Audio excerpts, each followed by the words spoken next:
Welcome, everyone, to the weekly movie throwdown. My name is Mike Messinio, And I'm Steven Sigman. and this is how this works. We're going to pick a theme every month, and we're going to do a movie every week, kind of fits into that theme.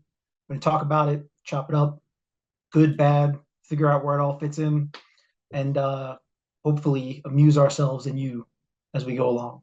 This week, we are continuing our Jason Statham theme because obviously The Beekeeper just came out. So we're looking at some of his older movies, trying to get the full picture of what's been a pretty interesting career. More interesting than I think people give it credit for, seeing as how it's essentially just two movies made over and over again. But that alone is really interesting. So that's where we're going. You want to tell them what movie we're doing this week? Yeah, not very far off from The Beekeeper, but we're doing Crank from 2006. My name is Jeb Chelios, and today is the day that I die. But I'm getting a little ahead of myself.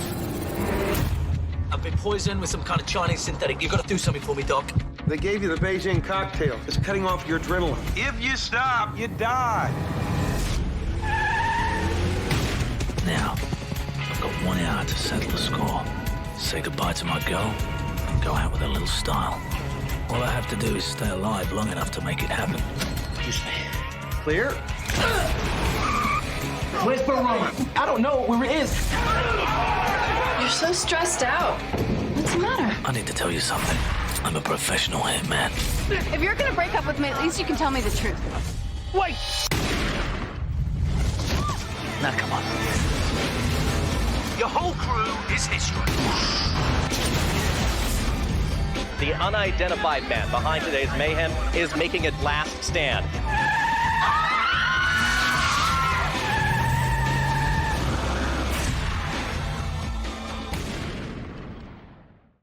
You were already throwing down. I would argue it is very different.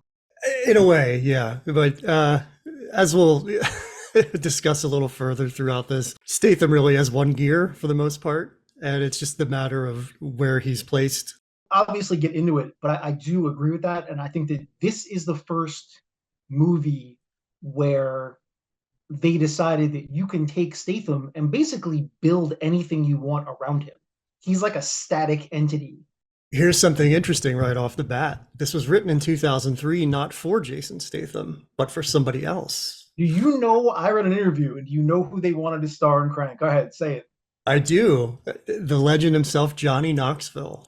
That was the first discussion. That's right. But then they were talking about trying to get Robert Downey Jr., who at the time was kind of like in a place where no one wanted to work with him because he couldn't get insurance because of all his drug issues.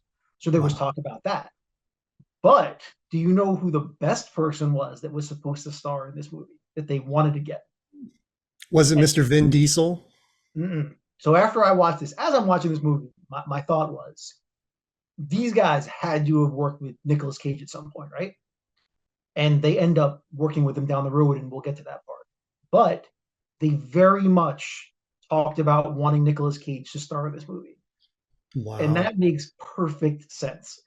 In my mind, there was no doubt that they had discussed Nick Cage for this movie. It feels like the Nick Cageiest movie, especially around this period of time. Yeah, it's insane. They would actually work with him twice, I think. At least one of them. Well, together, yeah, they worked with him once, and then that kind of broke them up. the Ghost Rider film. That's right. But yeah, Cage in this role. I also read about Vin Diesel. I didn't know that Nick Cage was in the running, but it makes perfect sense. I mean, he's so fitting to their style of filmmaking. I mean, it's like you're seeing Nick Cage's mind when you watch one of these films. So that's a good fit. Yeah, and this is kind of an out of the box role for Statham, and that's why at first they were hesitant about casting him. I mean, not only because at that point he was still very well known for just working with Guy Ritchie, and they were looking to do something different, but it's a little bit more amped up than probably what you would have expected from him. And after this, he doesn't do a lot of movies that fall into this crank kind of genre. He starts to get a little more subdued as the years go on. And this one, he kind of really opens up and goes for it, which is what makes it a fascinating movie in the Statham catalog. That it's just a nuts movie that he's at the center of, which almost pushes him to a place that I'm not really sure he can go. I guess that depends on your taste. It's interesting. You said he doesn't do many movies like this after Crank. I mean, he will go on to do Crank too, but beyond that, and Gamer, which the directors Neveldine and Taylor would do, I think in 2009, there really aren't any movies like this for the most part, because it's just so of its time with the way it's shot. And I think it's good to talk about the filmmakers when you get into how this looks, because it's just such a crazy movie to watch. There's really no character development. There's really not much of anything except basically it's like the best video game movie not based on a video game. Yeah, the first note that I wrote as I was watching this was visually interesting, screenplay, no. That pretty much says it all.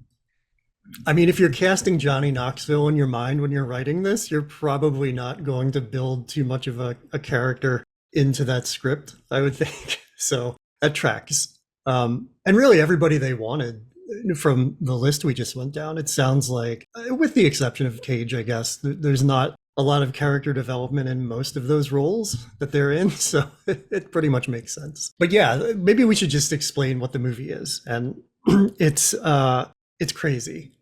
Statham plays Chev Chelios, a guy who, boy, this is going to be fun to sum up. He wakes up at the beginning. And by the way, it opens with a point of view shot, which I have seen a million times, but I don't know that I saw it before this, done in such a way where you're seeing it from his perspective. He gets out of bed, immediately walks to the television for some reason. Well, shades of Strange Days, but in that one, right. it's a simulation that you're kind of walking through. And this one is just a movie. So I thought of Strange Days immediately. But I think that, so what it did in my mind, I think what's interesting about this movie is that it constantly wants to tell you that you're watching a movie. It never for a moment wants you to believe that this is approximating real life. It's either a video game or a movie. And that opening sequence kind of puts you in that, I'm walking through something almost like a video game. Yeah, so he wakes up and finds that he was drugged, and he puts a video in the DVD player. It's his enemy who tells him that, hey, I've drugged you. You have an hour to live if you're lucky. And what happened was there was a hit that went awry, and so he's paying the price for that. And he goes on a quest not only to kill this man, Ricky Verona is the villain's name, but to hopefully find an antidote for this thing. It's very video game. It's very to the point where there are video game shots in it. There's a high score board at the beginning, like you would see on Donkey Kong or something. So it's crazy. I mean, it's insanity from start to end, and very much of its time, I think, to the point where you would not be able to make this now, in part because there's a lot of offensive stuff in it. Like racism throughout. It is the most mid-2000s movie you can think of. So so the way that I see it, if I was to sum it up, if the equation would be, if you took DOA, but not the really cool 1949 version of DOA, the noir one, the 1988 Dennis Quaid DOA, which was kind of more noise than movie. So if you take the 1988 version of DOA, you mix it with Grand Theft Auto, you add Monster Energy drink, and then you put Limp Bizkit into it and then twirl it all together in a blender, you essentially get the movie Crank. Yeah, that's a good assessment. My question, of course, is right off the bat, sorry to burst the bubble of the movie, but he wakes up. Why does he go to the DVD player and know that there's a DVD that he needs to watch? If he thought that he felt ill, wouldn't he call a doctor or do something first? But even more than that, the people that poisoned him, when did they poison him and how long was he unconscious? Is it an hour from the moment you wake up? Because it seemed to me if he was knocked out, which based on what we saw, he was hit with a baseball bat, I'm assuming. I don't know. Even though he has no bruises on his body, but I guess he was hit with a baseball bat, that's what we're supposed to assume. How long was he unconscious and wouldn't he have already been dead? And even more than that, if you poison him and know he has an hour to live, why didn't you just stay? Why even poison him? It's Just very kill him in his sleep.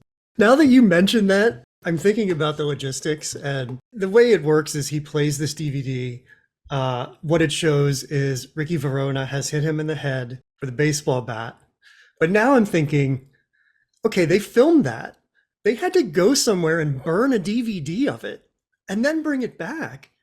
How much time is spent creating this thing for him to go through? And right, why wasn't he dead already? right. We're getting into the weeds. I think it's important to understand. You cannot spend too much time thinking too hard about this. I'm gonna go with the premise that the poison only starts when he wakes up. That's what I'm gonna go with, and I'm willing to ride with it, because if not, the whole movie falls apart. And there's just no reason to think too much about it. It's designed to give you a fun ride. And the thing about Crime, I ended up watching it twice, and I think that you can watch it in one of two ways, and depending on how you watch it, kind of informs how you feel about it. So I think that what they're basically going for here is a non-reality, just absurdist thrill ride, almost with a hint of satire, although it's like the thinnest satire possible. Yeah, Kind of like, for sure. Running Man type satire. That's the '88 movie with Schwarzenegger, like almost like that. Not even that deep, to be perfectly honest with you. But it's like, if you take it as a serious movie, it's a god awful movie. But if you kind of watch it as a comedy, I think you'll get probably more out of it. And when I read something about it where Statham had initially told him, after he read the script, he told him, I don't do comedies. So at least that makes me understand that he saw it as a comedy. And I think that that's how they see it. And I think that's important for you to have to see it that way. Because if not, you'll either just be offended the whole time or think it's a garbage movie. But the comedy gives it a little bit of a different feel. One of the directors, Mark Neveldine, and we should talk a bit about Neveldine Taylor. He said that he wrote it as a parody of an action film, which turned out to be just a good action film. So I think the thought process was that it was going to be funny, and it is. And I think Statham's perfect for it, because he does have, even though he's kind of one note, I mean, there is a subtle sense of humor throughout his work that I think is good, and he does it well. You know, from the Guy Ritchie stuff forward, I think he has chops as a comedic actor, whether he's trying to or not. So yeah, he's very well suited for it. I'm always dubious, though, when people say things like, oh, I was writing a parody of something. It's almost like as an out for them, because if you look at what they've made after that, it's kind of like, I don't think you were joking. This is just kind of what you like to do, and you want to couch it in comedy so that it will be more accepted. But part of me thinks you just like this, and you wanted to make it. It's like, just own it. I'm not too sure I believe that you were writing a parody. You just really I don't know. But I don't know.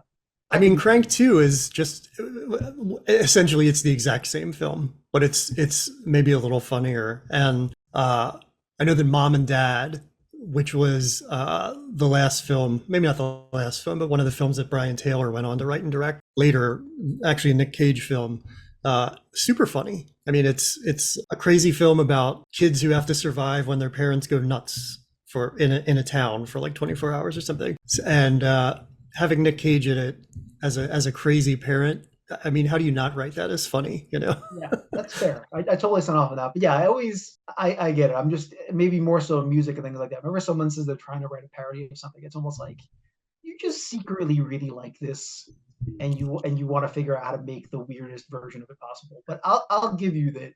I think it's easy to say after the fact. Yeah, but I do think they were just going for the most amped up, ridiculous thing you can go with this one. And sure. And they succeeded, because I just thought, most of the time I was watching this movie, I thought this had to have been written by 14-year-old boys. Like, this just felt like that. It was the first thing that they wrote. And yeah, let's talk about the directors a little bit. They're a team called Neveldine and Taylor, and they only made 4 movies together. This, Crank 2, Gamer, which was 2009 Gerard Butler film that had a lot of potential. I didn't think it was very good, but it had the right idea, kind of similar to this almost. And then they made Ghost Rider, Spirit of Vengeance, again with Nick Cage. And I don't think that broke them up, but it was the last thing they did together. They both went on to do other things. I think that my theory is that it was their destiny to work with Nick Cage. And then once they accomplished it, I mean, what else is there to really do? So they decided to explore separate things, because together, that's the pinnacle of achievement. I would think every filmmaker should just quit after they work with Nick Cage. But these two guys were from New York, and they just had such a dynamic style. And Mark Neveldine, he's the one I'll talk about the most because he was very involved in the look of the film. Both of them were camera operators on commercials, things like that. But Neveldine invented something called the roller dolly. He's just like a masterful rollerblader, apparently, and would get to work by hanging on to the back of cars in New York City when he worked there or when he lived there. And he just started carrying a video recorder with him. And I guess he shared some of the footage, and Nike found him and hired him to do some commercials. And so that's how the two met. And this roller dolly's kind of his thing. And it's basically all the Crank is shot in for the most part. I watched some behind the scenes footage, and just about every shot is Neveldine on rollerblades. He's the camera operator, and he's just following along with the camera, like skating by Statham or hanging on the back of the motorcycle during the motorcycle scene. And that's really the style of it, which I think is really cool to have that one thing. But I also don't know that it's kind of a lasting trademark that you can lean into for too long. I mean, it was very much of the 90s and early 2000s. It's very reminiscent of a lot of skateboard videos. Like, I used to skateboard religiously as a young man, and I would watch skate videos all the time. And it was a lot of this stuff. It was a lot of like fast camera work, somebody skating next to the person doing a trick, holding the camera down by their feet. And that's kind of what Neveldine brought to this. And it's very much of the early 2000s. Yeah, I think that the way that I see it, because I think it really is visually fascinating. I think it's definitely the best thing about the movie by far. And when you know that that's how it's being filmed now, when you watch it again, it's really interesting to see it, because you can almost see the wheels and how quickly things are moving. Yeah. But I think the reason it's gone out of fashion now is that technology just got better. It's become easier to kind of replicate that using different means. Whereas back then, I mean, and both of us know, because we're old enough to remember, that things used to be hard to do things in certain ways, that you had to manually figure out a way to do something. And, you know, he figured out how to use rollerblades, which is really cool.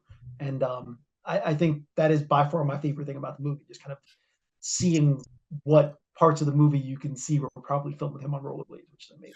Yeah, and but I don't know that too many films today are made with this kind of like frenetic energy that they would need like a rollerblade shot anyway.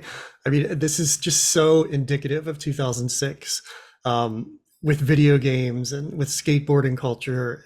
It's like X Games. So yeah, it's finding a solution in real time for something that is just all about 2006, which is great. It was also shot in HD, which was kind of new at that time.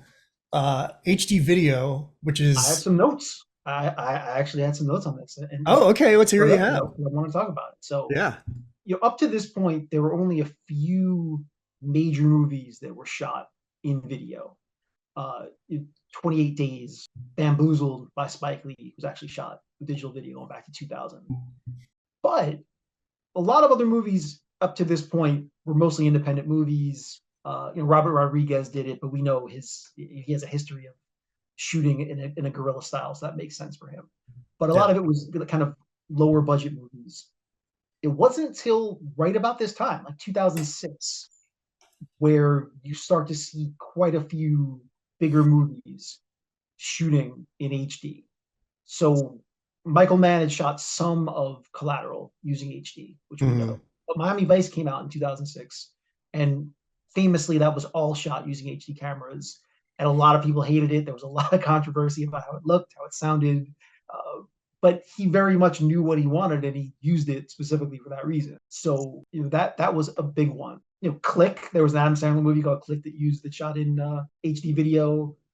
Superman Returns, interestingly enough, was also shot using wow video. So I feel like 2006 is kind of a turning point where you're starting to see bigger movies start to go that route. And then when you get to 2007, Zodiac, I believe, ends up shooting some in HD. It's Superbad, and you know, quite a few if you kind of look at the list. But so 2006 is to me is kind of like a hinge point where I think digital video becomes more accepted. And I think Crank probably had something to do with it because they really showed you what you can do using video. You have like a digital image technician on set that can kind of manipulate images, as you're there. Mhm. And they used the same guy who Michael Mann used for Miami Vice. So because this was early technology, I think there weren't a lot of people that were able to do this. And so they ended up using the same person to handle that. And I think that Crank really showed that you can take digital video and almost do whatever you want with it. They were able to play with how the camera shakes, play with adding graphics, play with the way the scene looks, make things wavy, like all these little things that they were able to do in the moment, actually, by manipulating the image as they were filming and as they went along. Mm. So I do give them a lot of credit. I think that Crank probably showed a lot of people what you can get away with and show that it can be used not just because I can't afford film, but to be used as a medium in and of itself to make something visually interesting. Yeah, I mean, it's kind of like the bridge between film and digital recording, basically. Um, and it was an interesting time. I mean, ultimately, I think it only lasted, I don't know, a decade and a half or so before the technology really started kind of picking up, and then everything went to like red cameras and digital, fully digital. But Supposedly, Gamer was the first film shot with red. that's right. Yeah. So these guys, credit where credit is due. They were kind of on the cutting edge, chasing something new, and I think that's something that's very cool. One more movie shot in 2006 on digital video that I have to mention. Once was also shot with Oh digital yeah, video. the John Which is a movie Carney I love. film. So I just feel like I'm going to mention that. And also Apocalypto. Yes, 2006 was a big period of time for those kind of movies, I think, and showed all these things you could do. Because Apocalypto to me was a really visually interesting movie as well. It allowed you to really create some scenes in the woods and really put you in the middle of there. Yeah. It's an interesting format. I mean, it's kind of like a prosumer format where it's expensive for an everyday person to have it, but it's not pro level.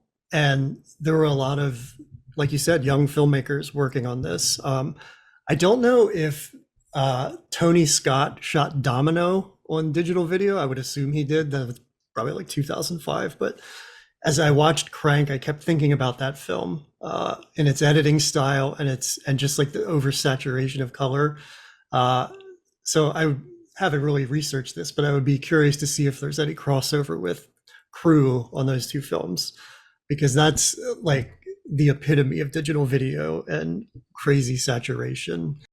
They were, like you said, not the first to do it, and actually this was a time before, high definition televisions. So they were kind of shooting for something that almost couldn't even really be appreciated in its full format by most people. So it's interesting, but it's, these guys were something else. I mean, they saw a lot of things that other people didn't see, and it worked for a while, and it's great.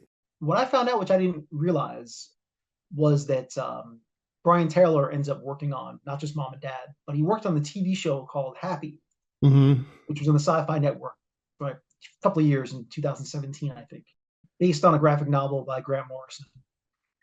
This show is completely bananas. And I think it also kind of shows you that maybe this type of style ends up almost lending itself more to television, because Happy is so much the brother or cousin of Crank. It's not even funny. It is one of the most bizarre things I've ever seen. It involves an imaginary friend who only a certain number of people can see. The villain dresses like a bunny from a TV show, just hyper violent, hyper distorted, incredibly surreal. One of my favorite Christopher Maloney parts of all time. He just completely owns it. Spends half the show in his underwear, like it's just completely bonkers. And it very much feels like Crank, but improved. I think by this point, maybe he's a bit older and has more of a handle on what he wants to do. But if you liked Crank, like this style at all, I highly recommend finding Happy, because really entertaining for one of the weirdest things you will ever see. Yeah, I think he and Brian Taylor, Christopher Maloney and Brian Taylor. I don't know if it's the same characters from Happy, but they created a short film called Out, which they actually made available as an NFT. So again, these guys are, at least Brian Taylor is kind of on the forefront of things that may or may not go on to be good media for working in. So let's go through the movie a little bit. We kind of got to the point where he woke up, found this DVD, and then it's like out the door, and he's just, trying to get where he's going. And well, so we'll won't want to spoil too much. Although if you haven't seen Crank by this point, I don't know if you're ever going to watch it. We'll spoil it. He finds out from his doctor, played by Dwight Yoakam, by the way. Who, fantastic performance. Country star, starts dipping his toe in making movies. Had been in Panic Room a couple of years before. Just ends up being a really good character actor, go-to guy. Yep. So calls his doctor, who basically tells him that this stuff will kill you once your heart slows down. So he has to keep moving, has to keep his adrenaline up, or he will die. And chaos ensues. What I love is that right off the bat, he calls Pedro from Napoleon Dynamite, who I'm actually, I should just call him Pedro. He is Efren Ramirez, and his character is Kylo. So he calls Kylo, and Kylo tells him to go to this club. And what I love here is, and they do this throughout the film, is that a lot of times you'll see a driving scene to show one person getting from one place to another. They rely on Google Maps, which I haven't seen before this. And that takes care of 3 minutes of driving. Like, it's just point A to point B on Google Maps, and then there you are. Like, I don't recall seeing that in a film before this, and I think it's really cool. Now it's everywhere. Itself was fairly new at the time. Again, not thinking too much into it, but if you need to keep moving in order to make sure that your heart doesn't stop, why are you driving so much? Yeah, just run. Shouldn't you be running? Why would you get in a cab? I don't understand any of these things. LA's big, I don't know. There's a ticking clock. It's basically speed but Jason Statham is the bus, and time is short, and LA's sprawling. It's LA. There's a lot of traffic. I don't know why you choose to get into a car. I'm not really sure about the thing. Look. Yeah. I think we could spend an hour just talking about all of the poor decisions that are made in the movie Crank. I don't think anyone ever chooses the right decision at any moment. It's clearly a film of poor decisions. Nonetheless, he does drive a car. He could steal a bike. I mean, that's kind of the best of both worlds. Which he does, and that's a good move on his part. Yeah. Of course, it's a police bike, and why he's not surrounded by cops within like 5 minutes. Again, trying not to think about it too much. Well, that's interesting because speaking of him stealing a motorcycle, he runs up to a cop in traffic. We're jumping ahead, but whatever. He runs up to a cop in traffic, snatches his gun from his holster, gets the cop off the bike, throws the gun and steals it because he has to get somewhere. Does some donuts on the bike. The cop grabs onto the back, and he's spinning around, holding onto the bike. Sparks are flying. Statham cuts loose, drives down the street, and stands on the bike, on the seat, while it's going down the yellow line to get some adrenaline going. So this stunt, which by the way is scored by Harry Nilsson, the song from Midnight Cowboy, yeah, amazing. But Statham did all of his own stunts in this film, so that was him. And the stunt actually won the best specialty stunt at the World Stunt Awards. That's pretty cool. You got to give it something. Crank won an award. I actually didn't know that he did that stunt by himself. That is pretty amazing. Yeah. Yeah, apparently he did everything except, and he even was on the helicopter. Obviously, he didn't do the fall or whatever. But that's not the only award that Crank won. Crank was given an award from the Women Film Critics Circle, most offensive male character. So 2 awards for Crank, one good and one bad. I mean, yeah, there's a couple of moments in the movie where he's just unnecessarily racist. I don't know, just to move the plot along, I guess. I don't know. Yeah. It's the mid 2000s. I don't know. I mean, the fact that you can make a joke about calling a cab driver Al Qaeda and then having a bunch of people jump on top of him and start beating him up, that's like the most mid 2000s joke you can possibly make. You got to place it in the context of the time. I don't know what to say. That got me thinking about, this is in the middle of the Iraq War, 2006. Okay. And I wanted to do a deeper dive on this, but it's going to take a lot of thought and a lot of research about the films of that time. And Crank being what it is, there aren't a lot of films this year or the years around it that are as aggressive as this. So it's curious that this is where it is and it's able to do things like be super racist. Yeah, so he's on this mission. He needs to find this antidote, or at the very least, find Ricky Verona and just murder him and his crew. That's what the film is. He's going everywhere he can, trying to get the location of this guy. But what's great is he actually calls him all the time. They have all these phone calls, and it's just fantastic how Verona poisoned Chev Chelios. He's going to die. But every time they talk on the phone, Chelios manages to just rile this guy up so much. So even though he's near death, he has the upper hand on this guy. And it's kind of that way throughout, which is really fun to watch. Because I'm sure he's thinking, why didn't I just sit there and watch him die? I'm sure he's wondering the same thing we are. Yeah, you know. Because, by the way, we jump forward, we have to go back because Chev ends up killing his brother in one of the most, this to me, I'm watching this movie and it's kind of like spot the reference in certain instances where we know most of the reference is Limp Bizkit, but besides that part, that scene in particular where he kills his brother and chops his hand off with a meat cleaver and then picks up the hand that has the gun in it to shoot somebody else and then says to his friend, he's like, hey, you want to hold hands? And then throws him the hand. And I'm like, that's the most Schwarzenegger moment I've seen in decades. So yeah. great one-liner. And there are a few of those throughout, but it's nothing like 80s action level. There is a scene with the hand later on where it's delivered to Verona. And there's a really cool shot from underneath a glass table where you see Verona's reaction to the hand and the hand just sitting kind of in midair on this glass table, which I really liked. So you were looking at the shot and thinking that was really cool, which I thought for a second.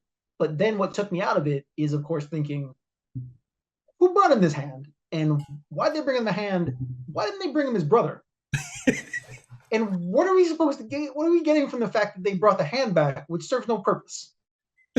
I know Again, we don't want to think too much. Looking for the medallion, which I don't think they found, but did the hand have a ring on it too? Like, is it like what? I'm not sure why you would bring someone their brother's hand if the body's still in an alley.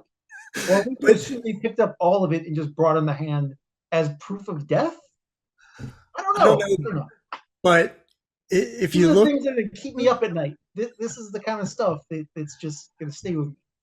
If you look on the table, it's not just the hand, it's also the bullet that killed him. So did they fish that bullet out of his head? Why the bullet? But he was like, bring me the bullet in the hand. The rest of it, I don't care about. He's going to build a new brother from that hand, I guess. I don't know. But it's crazy. Yeah. But so he kills his brother. I mean, he kills everybody. That's kind of the thing. And then they throw in a love interest, which is pretty great, I have to say. It's Amy Smart, plays Statham's girlfriend, Eve. I'm a big Amy Smart fan. I love her. To be honest. I'm not really sure what's going on with this character. Are we supposed to assume like is she like the Brad Pitt character in True Romance? Like, is she just like Floyd? Yeah, is she like Floyd? Are we just supposed to think that she's an idiot? Is she constantly stoned? I think so. Really sure what her deal is. In the second one, she's a stripper, and I think she might be a stripper in this one too. I don't know. I kept asking myself, like, what purpose she serves script-wise. We know what purpose she serves script-wise, but we'll get to that. Well, she serves to get his adrenaline going a few times. But I kept thinking, do you need her in there? You know, could she be not involved at all? And this would be basically the same film. Well, I think that the idea is that we need to believe that he is willing to walk away from the life for her. Yeah, I And guess she's a of course, MacGuffin. is what my problem is. We haven't seen anything from her in this movie that's developed enough to make you think he would want to walk away from the life for her. I'm not really sure what she's bringing to the table. She wakes up at like 1 in the afternoon. I don't know what. I don't know. And he seems like a very rigid, you know, by the book kind of guy doing his job. I don't really feel the I love her so much I'm gonna give up my whole life so we can be together. Was that just an excuse? I But don't who know. are we to judge love, you know? Exactly. I mean, yeah, love is a mysterious thing. But yeah, But yeah, so we'll get to the main point of her needing to be in the movie is that he needs to have someone with him to amp up the danger, but also to have two of the uncomfortable, strangest scenes I've seen in a movie in a while. gratuitous. Gratuitous. There's the word I'm looking for. Yeah. Because yeah, I mean, like I said, a movie written by 14-year-old boys. The only movie written by like, you know, men at this period of time. Do you say no to someone, hit them twice? No, say no twice, punch him in the face, and then suddenly just be so taken by his animal magnetism, you decide to have sex in a public place. Yeah, I wrote that. Hundreds and hundreds of people. I mean, it's rape. I mean, That was what I was thinking. It's just rape, right? Like she says no multiple times. But then all of a sudden she's super into it. So I don't know. I again. Yeah, but one notion. But the change in her decision making in that moment seems very much not realistic. Yeah.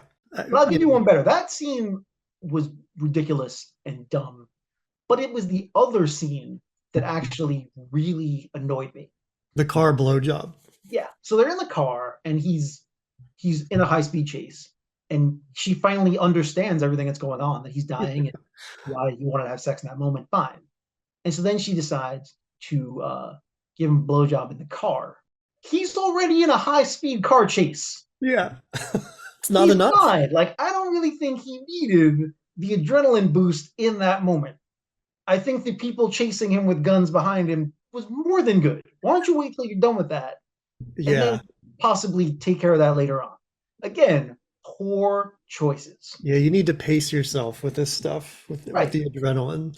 But yeah, but then after that scene, she watches him just walk over to the car and assassinate two men. And I thought, man, she's pretty cool with this. Like, she just watched him kill two dudes, but she does at least ask him why he does it, which that's something. But again, she's okay with this ultimately. And but what I love is that he tells her he's a video game programmer, which is very fitting to the film. But he's like, remember when I told you I'm a video game programmer? Yeah, I murder people. So that's quite a leap from occupation to occupation. But hey, fun writing. It's great. That's one word for it. Sure. Yeah, why not? But yeah, you know, it's more of this throughout. He's trying to get an antidote or to kill Verona, and there's a climax. I think we could probably skip most of the stuff. It's him trying to find, you know, ways to amp himself up on the way to kill this guy. He ultimately finds him on a rooftop. Big battle ensues. Hang on, let's jump back. I'm sorry. I'm not asking for a director's cut of Crank. I'm not. But things just happen where you don't really understand exactly why they're happening. Like when he goes to the warehouse to see some people that technically he used to work with. That's what I'm assuming. They are former associates. So he goes there and kills one guy and then goes in the warehouse and they don't shoot him or anything. I don't know I'm not sure what's going on there, but they murdered one of his associates in the chair, which I'm not even sure when that happened or what that's even supposed to mean. The only good thing in it is that the guy he talks to in the warehouse, that guy's name is Francis Capra, who was in Veronica Mars at the time. I was a big fan of Veronica Mars. Excited to see him. But I don't know what the killing of the associate thing is for. I'm not even sure why he went to the warehouse. So he went to the warehouse because his associate, Kylo, called him from there and said, Verona's here. They're at Don Kim's shirt warehouse. Come on out. And I guess they caught him spying or making a phone call to Chelios, and that's why they killed him. But I think ultimately the purpose he serves is that he can be a human shield once he's dead for Chelios for like 5 minutes. Because you need a way to get out of that open warehouse. And what better way than to have Kylo's body take all the bullets? But yeah, you mentioned the guy from Veronica Mars, and also the first person he encounters is the guy on the rooftop, and that's a guy called Noel Guglielmi, and he's, in my opinion, a grossly underused character actor. He's been in everything from Training Day to The Fast and the Furious to The Dark Knight Rises, and he's always just the Latino gangbanger or criminal. But he's funny. He's good. I mean, I would love to see him in a more serious role or a longer role because he's always in and out. And I just want to give him a shout out because he's here doing what he does. I wish he would do a little more, sadly. Nice. So maybe it's a me problem. I've now watched Crank like 4 times and still had no idea what the hell he was doing in that warehouse. So that may be a me problem. It's all right. I think I was taken by everything else that. I mean, it's like 87 minutes. I don't think you want to cut another 6 or 7 out of it. But that's also a way for Amy Smart to get there and see what he's doing. So exactly. That's another thing. But yes, the inability of people to notice other people like sneaking up behind them, because in the climax, too, how did like 20 people sneak onto a rooftop that's heavily armed with guards and no one notices any of these people to show up? But not even just that. Ninja that's beyond me. But beyond that, it's an entire crew standing directly behind Chelios. Yeah, and did he work out this plan with them ahead of time? Because he uses the finger thing. It's like, does he know this is going to happen? Did they discuss this ahead of time? Has to, yeah. So is that like a surprise twist? I almost want to see that phone call. Like instead of the shirt warehouse, I'd rather see him organizing with Don Kim's crew to come take care of the guys on the roof. But yeah, I remember marking that down. Like there were 10 men standing directly behind him. How did they not see them? I mean I don't know. I mean, that's some magician work right there. Maybe they're all magicians. I have no idea. Well, again, we're overthinking it. We're overthinking it. And one more thing that I may be overthinking, but as I was watching the movie, I found myself thinking, how many women in the movie are actually wearing shirts? Boy, when do you watch Crank 2? There were not a lot of shirts worn by women in this movie. And if someone would please explain to me the naked women in the bubbles at the end in the hotel, I would love for someone to explain this to me. I was worried for them. The hell was that? Was there air in those bubbles? Why were they wearing no clothes? Are they hostages? Are they decoration? Well, it's hot in there with no air. They can't have clothing on. That's a good point. That's just practicality. That's a good point. But, I wish just one of them would have rolled off the roof. By the way, speaking of, so as I was doing some reading on this, I found out that one of the scenes that they really wanted to do in the first Crank was they wanted to have someone shoot out someone's breast implant, but the technology wasn't available yet. So that's why that scene is in the second Crank. Okay. That was on their bucket list of things they wanted to do. Maybe naked women in glass spheres was on the bucket list for the first movie. I don't know. But they did have the technology to kill a bird, which I didn't love seeing. Man, it's just if we're gonna talk about plausibility, things that probably shouldn't work, we need to talk about the end. The guy falls out of a helicopter and lives. I mean, not only falls out and lives, hits a car, bounces off of the car. Even Wile E. Coyote does not have that ability There's no way a car is bouncing. Ground and he just he splats there. Even cartoons have more plausibility of how someone lands from a giant fall than this movie did. We've seen this before. We saw it in Lethal Weapon. We saw it in the other guys. I think people falling from the far distance. They didn't live. Yeah. Well, it might as well end the way it began, right? Like Well, but the crazy part though too is he doesn't explode into a million pieces once he hits the ground. Yeah. But it does appear that he is dead. Well, he does blink. He does blink, doesn't he? Yeah. And Crank 2 opens with. Well, I was getting that. That's what I'm saying. I know how Crank 2 opens, or it's directly after that. See, yeah. I assume that because his eyes were wide open, they were at least letting us think that he must be dead. But you know what? Maybe you're wrong. Maybe they always knew there were going to be there's going to be another Crank, and they want to keep him alive. I think so. Yeah. Well, you can leave it ambiguous, and then if it doesn't work out, he's dead. If it does work out, a black van comes and a crew gets out and uses a shovel to scrape him off the ground. Yeah, can we speak about the fact that before he gets in the helicopter, he's injected with the same poison again? Yeah. So it's not even if he wore off the first time. He now got it injected a second time, then falls out of a helicopter, lands on a car and the pavement, and survives all of that. I don't know what to make of that. Well, there's a lot to not know what to make I of. grew up in the 80s. I watched a lot of action movies, and my ability to suspend disbelief is great. I've put up with many things that were stupid. But this one was even hard for me. See, I loved it. I didn't love the film, but I love the absurdity of it. I was all in on it.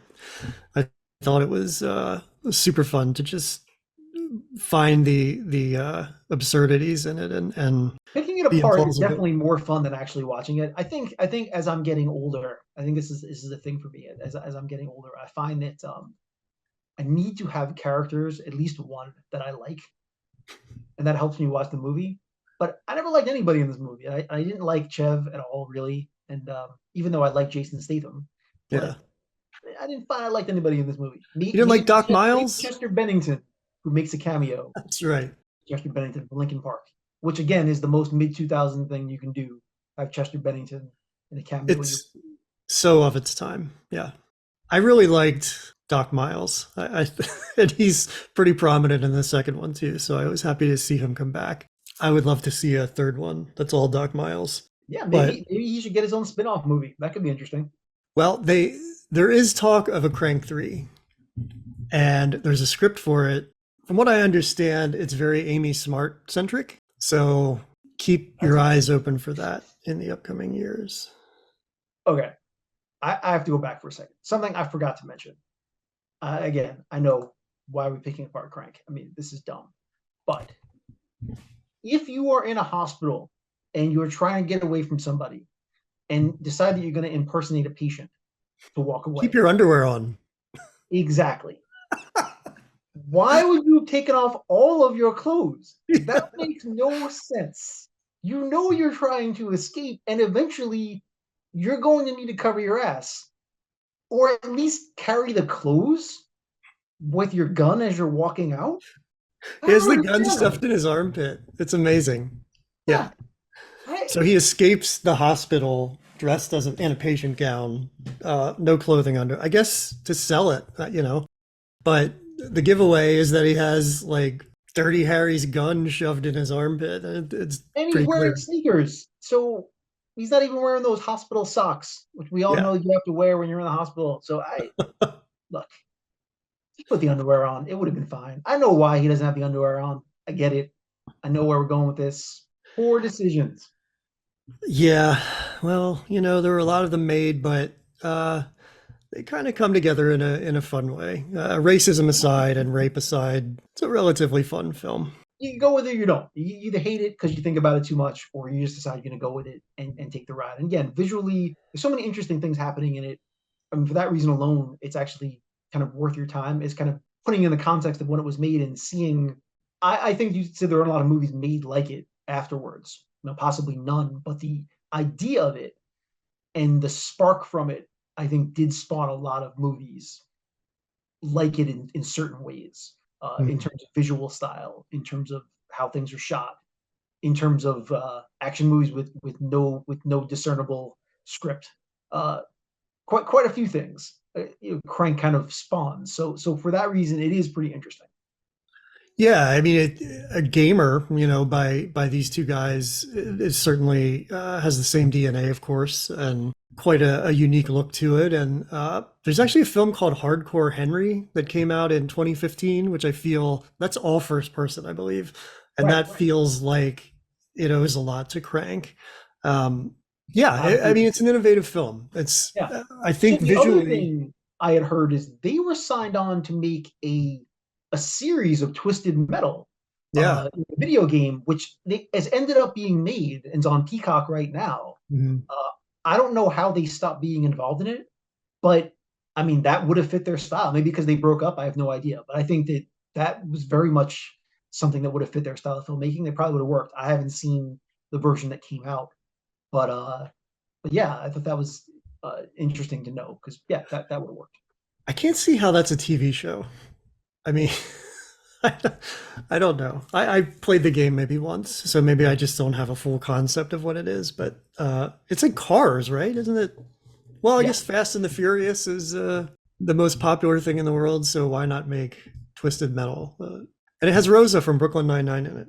I think the visuals of this film are really its saving grace. I mean, it's probably the reason it has a 62% critic rating on Rotten Tomatoes. And a 71% audience rating, actually, which is really surprising because it's not all that great. I mean, it's fun, but I think it distracts you just enough. Where every time you think, "Wait a second, why is he wearing no underwear?" Something crazy happens, and then you forget. And that's what helps. It does enough.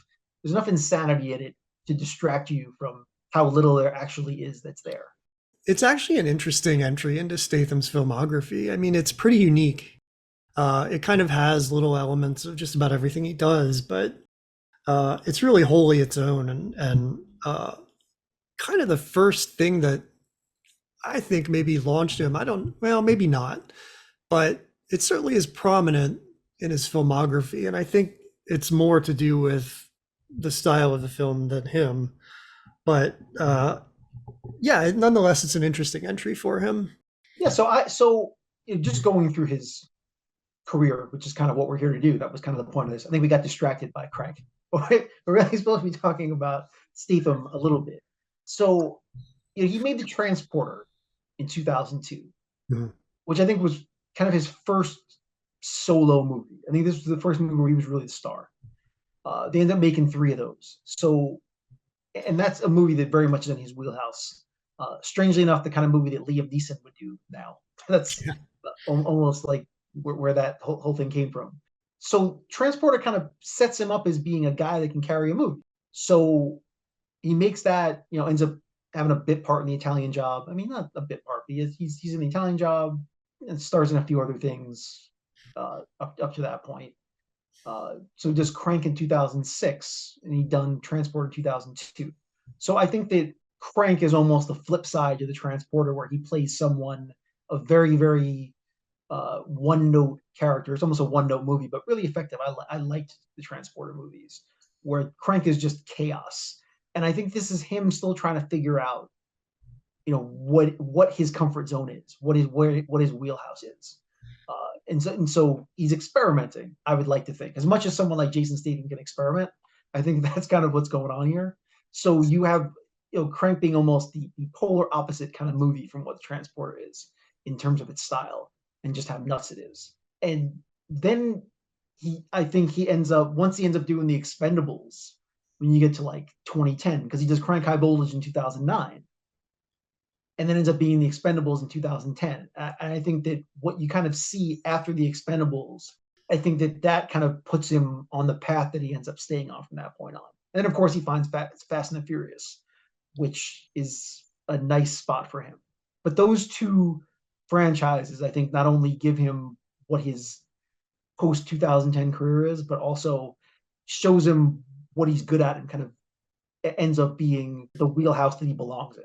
He's almost a little like Tom Cruise, right? Like he's kind of figuring it out in the beginning and doing a little more experimenting.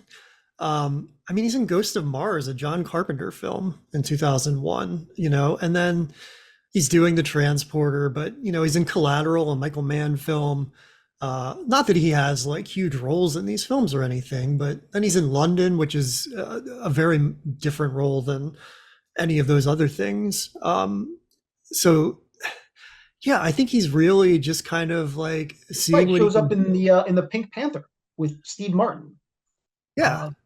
So he pops up in that. He does well in 2011 he does a voice acting in Romeo and Romeo and Juliet. Juliet. Yeah. So it's like yeah, I think in the first decade, I think he's really just trying to figure out what works for him. But really, from The Expendables on, it's very almost typecast for the most part, outside of Romeo and Juliet and another film that we're actually going to do. But really, if you look at it, it's Statham being Statham, and that's And cool. I think we'll end up talking about this a lot more. But yeah, I point to The Expendables as being an important moment in Statham's career. I think that a certain someone might have gotten into his ear and kind of helped him a little bit. So I'm sure we'll have more to say about that film.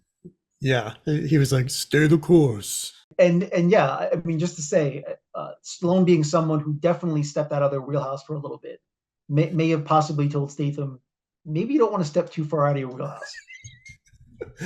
Just gave him a copy of Oscar and was like, you Gave know, him Stop From My Mom Will Shoot, and we're like, be careful. Be careful. don't do what I did. Mhm. But you know, we're gonna dig deeper. We have 2 more weeks of this, and we're gonna figure this all out. Yeah, I But know what everyone's thinking. How can we possibly top Crank?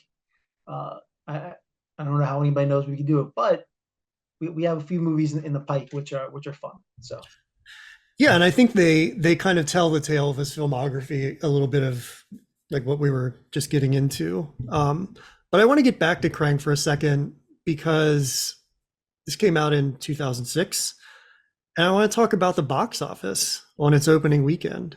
It had a budget of 12 million, and it grossed 43 million. But the opening weekend, a respectable 10.5 million.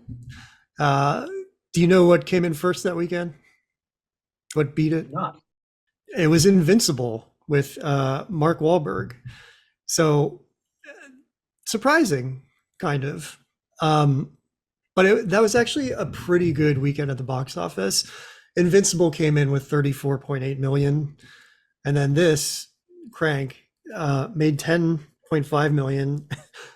Number 3, The Wicker Man, the Nicolas Cage remake of the amazing 1973 film. Terrible, terrible film, but it made almost $10 million its opening weekends. The Wicker Man made slightly more than Little Miss Sunshine, which came in at number 4 at the box office, which is a far superior film to any of these, I think. And then rounding out the box office with 6.2 million was The Illusionist. So interesting box office. Disney Sports Heart of Gold film beats out Crank, which is heart-beating fast film. So Yeah, pretty eclectic bunch. I mean, I'm a big fan of The Illusionist.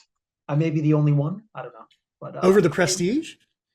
well, I liked both of them. I'm a sucker for a good magic movie, so that may just be I may be the core demographic for these kinds of movies.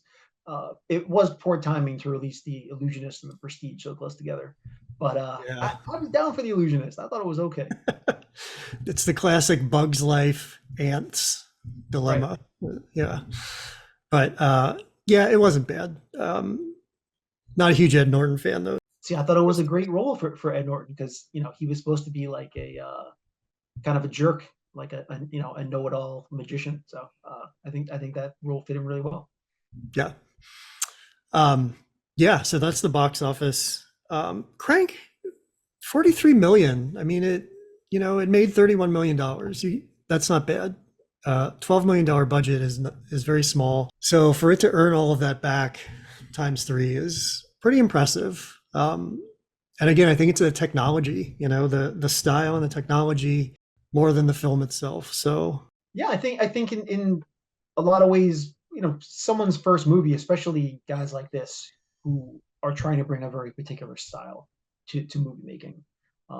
It kind of acts as a calling card almost for them, and it was successful in that respect, where it got them more work, that kind of put their names on the map. And I mean, both of them, as far as I know, are still working in the business, even though they've gone their separate ways for now anyway.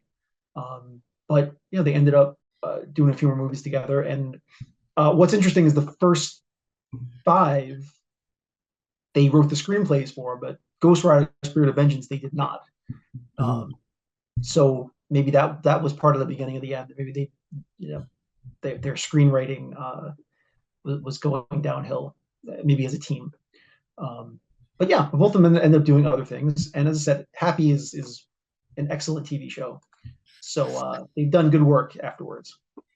Yeah, and Brian Taylor is actually directing a Hellboy series that's coming out. So I saw that, and I think again that makes sense to me. That seems like something that definitely fits into his wheelhouse, especially if it follows more of that idea of Preacher, that show that was on AMC, also based on a comic, which was another bonkers television show. But if I love that show. If it gets a little weirder, I could definitely see him bringing something to Hellboy. A Hellboy TV show seems expensive if it's not animated. So are we sure it's a TV show and not a movie? I think it's a mini series, or at least a limited series. Maybe I'm wrong. I don't know, but I thought it was, at least a limited series. Maybe it's just a film on a streamer. I don't know. Yeah, it's called Hellboy: The Crooked Man, and Brian Taylor is at the helm, so it could be really good. Yeah, who knows? Well, do you want to tell them what happened to the other one? Oh yeah, Mark Neveldine. He kind of stepped away from the industry for a while. He actually married Alison Lohman, who was in Gamer, but I know her the most from Sam Raimi's Drag Me to Hell, which was a fantastic PG-13 rated horror film. I really loved it. And then the two of them moved upstate New York, had 3 kids, and apparently don't have a television or cell phones or anything like that. Which is great. But he also does have a company called Heavy Dose that's partnered with Amazon to produce new content. So he is working now, and I'm not sure what he has coming next, but it looks like he is back in the game. He seems to me like at least the one with the visuals. So I'm excited to see what he comes up with, because he did a couple things after this. Made a film called The Vatican Tapes with Michael Pena and Olivia Taylor-Dudley, which I actually didn't mind. I thought it was okay. And then he did Panama, which might have been a straight-to-video release with Mel Gibson and Cole Hauser in 2022. So I don't know. Maybe I don't know what to expect from him next. Panama, when I saw that, it kind of said to me like maybe where both Mel Gibson and Mark Neveldine are in their careers. Yeah, and it's interesting. The cinematographer for Crank, Adam Biddle, he kind of went the same route. He does a ton of television now, and a lot of this straight to DVD action, which is kind of a fascinating genre that it seems like a lot of sort of former big names are getting into. I mean, he shot a film called Pursuit in 2022 with Emile Hirsch and John Cusack, and then a film called The Second with Ryan Phillippe in 2020. So it's interesting the way these careers are working with streaming. Maybe we'll see Statham in something that's straight to video. I mean, The Expendables are almost, it feel like straight to video things to me, but maybe he'll actually get there eventually, like 10 years from now. But yeah, why don't we tell everyone what's on tap for next week? This is going to be an interesting departure. So the next week, we're going to do technically the only real comedy that Jason Statham was ever in, which was Spy with Melissa McCarthy.